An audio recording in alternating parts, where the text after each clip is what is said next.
Today, we're going to be telling our most painful stories, and at the end, I will tell you how I ended up in the hospital. But first, let's start with Nadway. And my story is back in 2019, right? This is when I was actually friends with Juice. And my Wait, you're not friends with him anymore? Wow. Yeah, it involves Juice. I wanted to send Juice a funny video. I put my phone against the wall or like on the floor. I recorded a video of me screaming something, and then I jumped head first into the wall. Into the wall? Why? I was trying to jump into the phone, but then I miscalculated and jumped a little bit too high. So I went head first into the wall and made a hole in my wall. You got a big old head.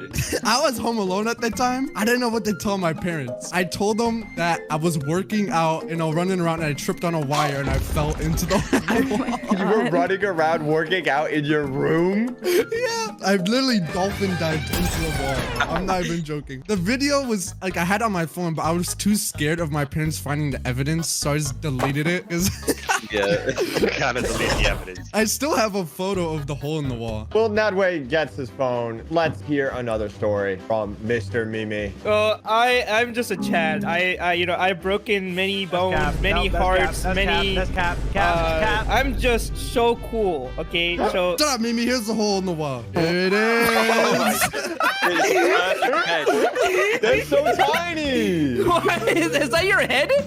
Well, my full head didn't go through. Let a real man tell the story, okay? When I was 3 years old, I was a dumb baby like Ned. Oh, I okay? know for sure you were. I also had like deep social anxiety or something, so At 3? yeah, if I wasn't close to my mom for like 3 seconds or like had like a gulab jamun or something, I would start crying. What?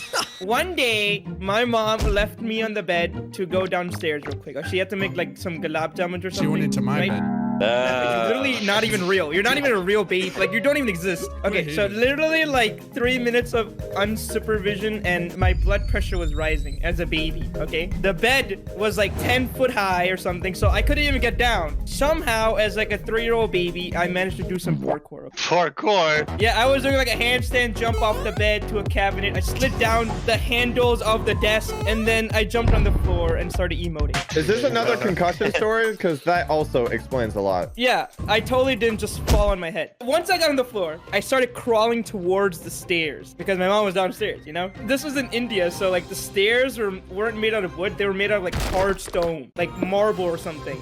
Oh my god. I was crawling towards the stairs and I could hear my mom downstairs. And more importantly, I could smell the gulab jam. So yeah, I started crawling. 1 step, 2 step, I'm getting closer. 3 step, 4 steps. Falls down the stairs. No, not yet. I crawled down the first 2 stairs. I successfully did it. 5 step. I don't know what comes after 5, but my hand slipped. I rolled over and everything slowed down. Okay, I was in the air. I was rolling in the air, and in that moment, while I was in the air, my life flashed before my eyes. Oh my god, it must be a long fall. And just as time slowly snapped back to reality, I landed directly on my left eyelid. Oh my god. Oh my god, how'd you do that? I just told you how I did it. I Oh, fell down. What do you tell the ladies when they ask what the scar is about? I saved a baby in the fire or something. Not anymore since this is going out. I don't know how I didn't die. I should have like just rolled down from there because like the stairs were like very, very long and like further destroyed my head, but I survived. I just had to get like stitches in my left eye. So you can still see them to this day if you look close enough. And yeah, I was the baby that was dropped on my head. You weren't even dropped on your head. You dropped yourself on your head, bro. Also, I don't know if this story is true because I literally spawned in the world at the age of 11. I have no consciousness before that, but my mom told me this. You just gave me a vivid story about a... My mom told me this. I'm gonna go eat some gulab jamuns. Well, while Blaza goes eats gulab jamuns, TBH, it's time to tell your story. I think my story is the most relatable. If it's not relatable, what are you doing? Okay. Oh my god, he's so relatable, guys! Dude, I'm so relatable. Just like me for real. Oh god. I was like 5 or 6. Okay, I hated homework. My brother was the kind of person that would sit me down and watch me do my homework because I never did my homework. Either someone watched me do it or I didn't do it at all. So my brother wants to use the bathroom, and I was like, my nails are a little long, so how can I cut them without getting out of my seat? Teeth. No, I see that's the logical answer. That's the logical answer, right? But I wanted the perfect edges. Okay, Wait, do you not go to the bathroom with your brother? Okay, buddy. We're gonna You talk don't about have this a later. brother.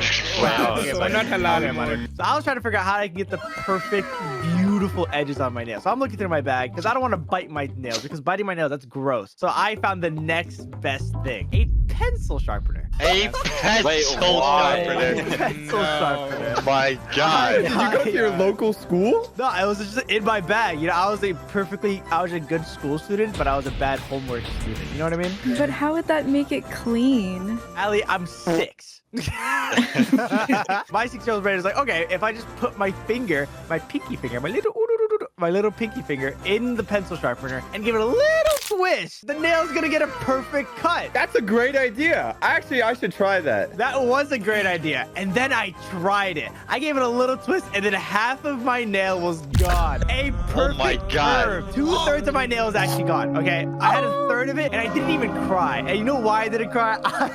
I looked at my finger, and I thought about every life choice I did before this moment that led up to this. And I just looked at my fingernail, and I was like, huh, that wasn't the best idea. Really? After like 2 minutes of processing, I tried to get my fingernail out of it, you know, because it wasn't fully gone yet. It was like bending. Yeah, it was really bad. My finger was like surgically attached to the pencil sharpener at this point, right? So then I tried to get it out, and Wait, it was that's still the worst part. in? It was still in. Oh, And that's the worst no. part, right? So my finger was stuck inside the pencil sharpener, and if I tried to move it even an inch, not even an inch, a centimeter, or as the European people do it, a millimeter, okay? Centimeter is European. And dude, females complain about childbirth. Oh my gosh. Even if I tried to move it a millimeter or a centimeter, the most excruciating pain would come out of it, okay? So now I'm stuck, and I have to go to my mom. He's like, Mommy, I got my finger stuck in a pencil sharpener. My mom legit asked me, how dumb are you for putting your finger in a pencil sharpener? And my only response was, I thought it would work. That's it. That's my only thought, bro. I thought it would work. Did it work? 2/3 of my nail is gone, okay? So it worked. But it was a clean cut. It wasn't That's clean what cut. matters. It got a little bit more than the nail. That's all I'm saying. How'd you get it out? Oh, we just ripped it out. Oh my God. This explains why he has claws. Let's hear a story from Allie. It's not me. She's just been waiting to talk about his like pain. I think Juicy's the only other person here that broke a bone. I never broke a bone, but one time when I was a kid, I was in the bathroom and I was playing with my Hello Kitty like toothbrush holder, and it was like pink and I had like a little Hello Kitty on it, and I started like filling it up with water, and then I decided to tape it so the water wouldn't burst open, and then I kept filling it with like more water through like a little tiny hole in the top. After a while I just got bored, so I just decided to like cut the tape off and empty the water out, and so I grabbed a pair of scissors and started to cut the tape, but I was standing at the sink and I got distracted when I looked at myself in the mirror, and then all of a sudden the scissors like slipped and I was just staring in the mirror, but I knew like something bad happened. Like I felt it. Like I was like, I froze. So I like slowly looked down and there was a big gash across my finger. It looked like my finger was like almost cut off. That means my story is relatable. So I started running around the bathroom screaming and crying. You know how much water you wasted? You know how many people could have drank that water around the world? I was crying and screaming until my mom came in. She's like, what happened? And I shoved it in her face to show her. I'm dying. Look at this, Mom. So I shoved her in her face and she told me we have to go to the hospital. And I was like, no. I was like scared. I was like, no, I don't want to go to the hospital. Maybe it'll stop bleeding. And They put you down. she looked at me and my mangled finger and was like, bruh. And she just like threw me into the car. She took me to the hospital and they stitched it up. And I had like 4 or 5 stitches in my finger. And then I got ice cream. Oh, wow. Oh, wow. You know how many Story. people in the world could have eaten that ice cream? Juicy, it's your time to shine. So anyway, let me tell a real man story. Not breaking their bones, having silly concussions at 3 years old. All right, you know what? He's coming at your neck. Anyway, so basically, I woke up on an average British day, okay? You know, Not relatable. stormy outside, it's raining, you know, I get up, I brush my teeth. How you Oh, doing? Wow, that is untrue. We're only telling true stories here, Juicy. This was before the head injury. Here's a true story, okay? So I woke up, I was like 7 years old, I was getting ready to go to school. You know, average day, average British day. So I got to school, it came to lunch, and we went out in the playground. You know this game called hopscotch, where, you jump on two legs? This is not funny, okay? This is not a laughing matter. Okay, anyway, so there's this game called hopscotch, okay? Hopscotch! Me being me, I was an absolute master at it, by the way. I accidentally tripped over my own leg. I had an amazing British man. And then I literally started falling in slow motion. And I tried to save myself, but then my elbow was pointing towards the floor, like towards the concrete. And I was trying to save myself, and I landed directly on top of my right elbow. It was literally... And boom, I hit the floor, and I was like, I didn't know what happened because I had a lot of adrenaline at first. So I got up, I looked around, everybody was standing there just staring at me. NPCs staring at me like they was about to wait for a quest. And the teacher was looking at me, and she came running over, and I was about to burst out crying. And then the teacher comes and grabs me, obviously, and starts drinking your tears. Sounds and then so wrong. pulls me away. So I was literally carrying my elbow because I couldn't even move it. The school called, right, the ambulance, and then my mum turned up as well. And then basically they took, and then basically I refused to go in the ambulance because I was scared of ambulances. I don't know why. I was scared of them. I was 7 years old. I was scared. I know. I was scared. Oh yeah, we get free healthcare, by the way. But anyway, I was 7 years old. What a flex. Basically, my mum had to take me in her car while we followed the ambulance to the hospital. That was pretty traumatic. If we want to hear a real scary story, okay, let Blaza tell it. Oh, well. I'm tired of hearing all these baby stories, these babies with the little toddler stories. Shut up! I actually broke bones. My first time I broke my arm, I was in school. Wait, never mind. No, there was another time. All right. And you say you didn't break your head as well. The most recently, a year ago. I remember this. So I was going to America for the first time. I was like, oh my God, I'm so excited. I'm going to meet my friends. I was going to meet Sucks for One. And then it was like a week before my flight. And I had my last dirt biking race. Last race of the season. Imagine dirt biking. Imagine not being athletic enough to ride a normal bicycle, so you need to put an engine in it so it can drive you around. It's like driving a sports car with 2 wheels. If that's the way you want to put it, then sure. I was a little nervous. I was like, okay, this is my last race. I can win this. I'm doing this. I was at the starting gate. So there's like a long gate with like 40 people in a row. And I was revving my engines. I was like, and there was a sign. There's 15 seconds. 15 seconds to the great dog. And I was sitting there. I was puffing. 5 seconds. I really appreciate the sound effects, by the way. Thank you very much. No problem. I got you. And then I took a deep breath. And I stared at the gate in front of me. And the gate dropped. And I'm going as fast as possible to the first corner with 50 people next to me. And I was almost at the corner. And I look around me. And I was like, oh my God, I'm the first one. I'm going to win this. You're winning? I'm in first place. Did someone throw a blue shell? No one threw the shell. That was at the end of the race. So I slammed in the brakes. I put my foot out. I'm ready to make the left corner. And I look to my left. And wham! Some kind of idiot doesn't know how to brake and slams right into me. That was me, my bad. So I get up. I'm like, damn. I looked at the guy. I was like, bro, what the hell are you doing? He didn't look at me. He just picked up his bike and he left. I'm sorry, I'm nervous. I can't make eye contact. So I'm like, whatever. I'll catch up. I stand up. I pick up my bike and I cannot pick up my bike. What's going on here? I look at my left arm because it hurts a little bit. It felt a little pointing the wrong way. I look at it and it was shaped like the cool ass you draw in school. What? I was like, dang, that's not supposed to be like that. I have to get out of here. And then I stood up and I went to the side. I was just sitting down and I was like, ooh. At first I was like walking in circles. I didn't know what to do. My arm is an S. What do? I can't live like this. No. So I sat down and the medic came and was like, damn, this sucks. And then and I didn't feel much because I had adrenaline and stuff because of the start. And I sat down and I sat there for like 5 minutes and all of a sudden I got like dizzy and stuff. I was like, oh dude, that's not good. The doctor said, oh, it's all good. You're just a little scared. I think you should get a new doctor, bro. There's no way that's all good. That's all good, yeah. man. I don't think he's a doctor. She said, sit down, drink this pill. Pills? You just took random It pills was like, from it was like a stranger? medkit pill. It was a medkit, okay? Medkit pill. Okay. Dude didn't have any water, so I had to swallow that stuff dry. But I could do it. I was fine. And I started feeling better after that. And then I was like, oh my god, I have a flight next week. And then I couldn't fly because my arm was kind of sideways. What about the race? I couldn't continue the race. My arm was shaped like an S. Now it's time to say my story. I also broke a bone. 2, actually. Back in the day when I used to go outside, I used to skateboard a lot, okay? Not that cringe skateboard with 4 wheels.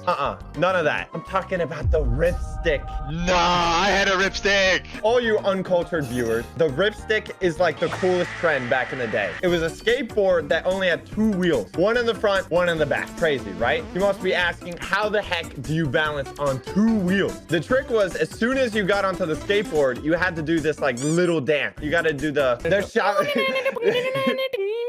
soon as you got on the skateboard, you had to do a little shava shava to get the board moving. And if you stopped dancing, you had no momentum, and boom, you would just fall flat on your face. Now that we're all educated, how does this have anything to do with breaking a bone? Well, me and the neighborhood gang, okay, we were ripsticking down. Calm down. Calm down. We were ripsticking down the streets, you know, doing normal kid stuff, scaring pedestrians, robbing houses, breaking down lemonade stands. In our neighborhood, there were a lot of these like biking paths, and they stretched on for like miles. You know, these like little paths that go woo, like through the houses and stuff. And we love ripsticking in these biking paths because there were like a lot of turns and hills that were a lot of fun. But it was like most importantly, so like we wouldn't get hit by cars and we didn't have to look left or right and die. So that was good. I see. However, there are different like skill levels in the biking path. So we were feeling adventurous. We never went past medium difficulties. So, you know, we felt like we were going to do the nightmare path. Just to put it in perspective, there's like 3 more stages of difficulty until the nightmare path. There was hard, extreme, extreme plus, then nightmare. So that means the path that we were just going to go on had a 70-degree drop. The turns were like sharper than like an ice cream cone. Okay, you know the bottom of an ice cream cone? Like, pew, pew. We arrived to the path, and for some reason, I was not frightened at all. And the reason was I was really stupid, all right? It wasn't because I was brave. I was just dumb. I volunteered to go first because my friends in the back started questioning if it was even a good idea. They were the smart ones in this situation. Without hesitation, I got on my ripstick and I started going down the path. I picked up speed really quickly. We were going boom, boom, boom, okay? It was like we were motorbikeing, all right? It was at the same speed. And I didn't even have to do the shava shava because all you had to do was like stay balanced because you already had enough momentum. Like I didn't need more speed. So all seemed going well for like the first couple seconds until we arrived at the first turn. The problem with the ripstick is there's like no real way to slow down other than like jumping off. Don't tell me you jumped off. No, we didn't jump off. You know, with a normal skateboard, you can at least put down like 1 foot to like slow you down a bit, but not with this. You gotta like keep two of your feet on the ground. Now we're going to the sharpest turn I ever encountered. But like in my head, I thought I could do it like easily. I thought I could go and easy, right? In the head, visualize it, it's easy. But in reality, as I was turning, the speed was so great, I flew from like the whole ripstick just like flew from underneath. Like the wheels went skirt and they shot from underneath and I was just in the air. I was levitating. I would have been fine if I just landed on my butt, but no. What I did is like my legs are up in the air. I put my hands right beneath me, like to protect my butt for some reason. No, that's not how that works. That doesn't sound safe at all. And I kept my hands there underneath me to protect me. So the impact of me hitting the ground was like straight hands and then into my wrist. My fingers probably bent so far back, they probably hit my own wrist. I mean, the good news is that I'm on the ground, right? I mean, the bad news is that I felt like this extreme sharp pain, like immediately right into my right wrist. But the thing was, like when I got up, unless I moved it, it didn't hurt. I know that sounds stupid, but at that time, I thought like, if I just leave my arm alone, it'll just heal itself. I kind of just got up and I didn't think it was broken because I was just like, shouldn't I be in constant pain right now if it was broken? but no, it didn't hurt if I didn't move it. So we just got back up on our ripsticks and kept on ripsticking. What about your And day? I just had my arms out. Continues to do the shower. You couldn't stop rip stipping. I couldn't stop. But that's not the problem, all right? The problem was What? I went back home that day, still not knowing my right wrist was broken. So I go to bed. I'm like, I'm going to sleep this off. I'm going to feel better. Maybe I just pulled a muscle or something. I woke up the next morning. I need to take a piss. I go to open the door. I completely forgot what happened the day before. So I go to open the door with Don't my tell me. right hand. And I do that little twist. no. It's those twisty doors. Oh. Ah! It was the worst pain ever. I was literally holding back tears. And we're not even at the worst part because I still needed to use the restroom. So I changed my hands to the left hand so I could open the door. I have this habit that I always need to lock doors. To lock doors, you have to press like this little button on the door handle, right? It's like this little button, like boop, boop, you know? Forgetting again. Like, I'm pretty sure I have dementia. Like, and forgetting my right hand was in pain. I went up to go lock it and I pressed the button with my right thumb. Wow, you're not so bright, are you? It wasn't even my right wrist. Turns out my right thumb was also broken. You broke your entire hand? And I had like this immediate shell shock because I pressed the button and my right wrist is broken. So you hear this little, and then it also sends the response back to your right wrist that is broken. Your thumb is not supposed to make that sound. My whole body like vibrated. It's like you shocked it by electricity. This isn't good. Yeah, I went straight to my parents. I was like, please take me to the doctors. And yeah, we got the x-ray. Not only did I break my wrist, it was also my right thumb. Honestly, at the end of the day, you know what was worse? When they put the cast on, you can't even shower with it. You got to put like this plastic bag over your arm because you can't get the cast wet. And because of that, like the smell gets like really bad. Well, if you guys enjoyed those stories and you want to hear more, make sure to go subscribe to my friends' channels. They're all linked down below. But if you enjoyed that and you want to hear more, subscribe to this channel as well. And I won't kill you.